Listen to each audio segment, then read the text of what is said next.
shot rang out in a barroom night. Enter Paddy Graham from the outer hall. She sees the bartender in a pool of blood, cries out, my God, they've killed them all. Here comes the story of the hurricane, the man the authorities came to blame for something that he never done. Put in a prison cell, but one time he could have been the champion of the world.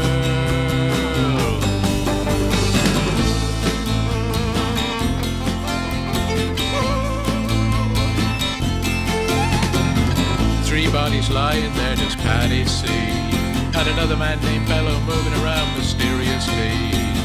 I didn't do it, he says, and he throws up his hands. I was only robbing the register, I hope you understand. I saw them leaving, he says, and he stops. One of us had better call up the cops. And so Paddy calls the cops, and they arrive on the scene with their red lights flashing in a hot New Jersey night.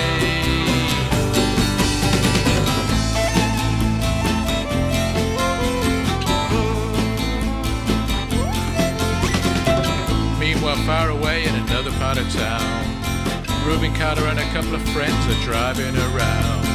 #1 contender for the middleweight crown had no idea what kind of shit was about to go down when a cop pulled him over to the side of the road, just like the time before and the time before that. In Patterson, that's just the way things go. If you're black, you might as well not show up on the street unless you want to draw the heat.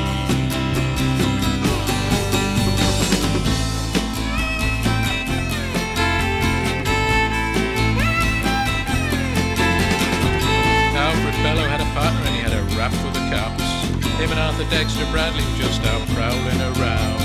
He said, I saw 2 men running out who looked like middleweights. They jumped into a white car with out-of-state plates, and Miss Patty Valentine just nodded her head.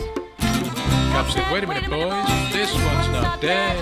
So they took him to the infirmary, and though this man could hardly see, they told him he could identify the guilty man.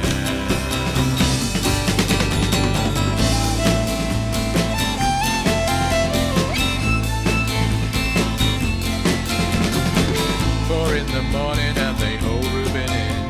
They took him to the hospital and they brought him upstairs. The wounded Willie Marins looked through his one dying eye, saying, why do you bring him in here for? He ain't the guy.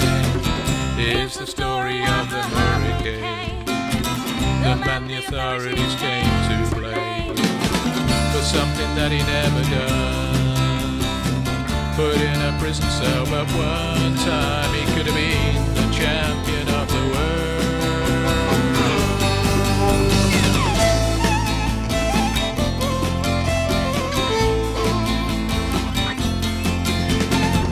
4 months later, the ghettos are in flames. Rubin's in South America, fighting for his name, while Arthur Dexter Bradley's still in the robbery game. And the cops are putting the screws to him, looking for somebody to blame. Remember that murder that you happened in a bar? Remember you said you saw the getaway car? You think you'd like to play ball with the law? You think it might have been that fighter that you saw running that night? Don't forget that you are white.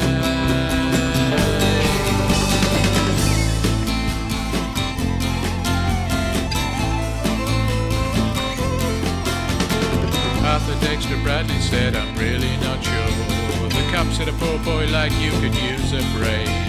We got you for the moto job and we're talking to your friend Bello. Now you don't want to have to go back to jail, be a nice fellow. You'll be doing society a favor.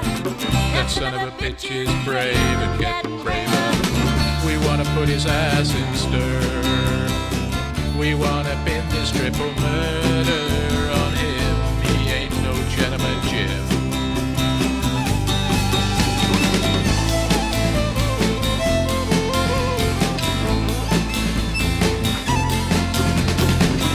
Rubin could take a man out with just one punch, but he never did like to talk about it all that much. It's my work, he'd say, and I do it for pay. And when it's over, I just as soon go on my way up to some paradise where the trout streams flow and the air is nice, and ride a horse along the trail. And then they took him to the jailhouse where they tried to turn the man into a mouse.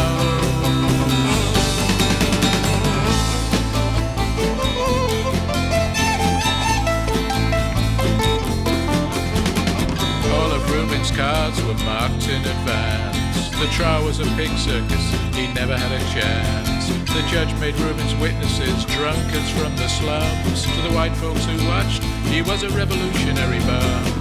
And to the black folks, he was just a crazy nigger.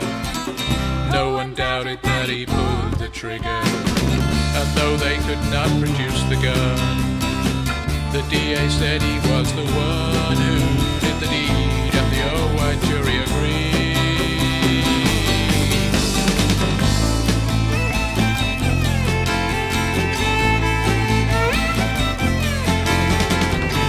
Rubin Carter was falsely tried.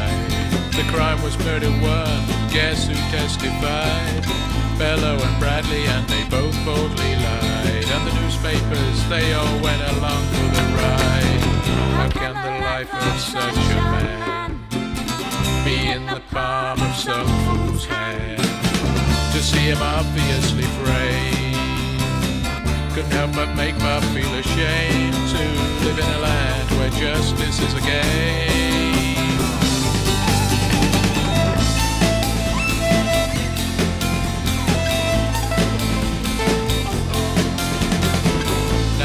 Criminals in their coats and their ties are free to drink martinis and watch their sunrise, while Rubin sits like Buddha in a 10-foot cell, an innocent man in a living hell.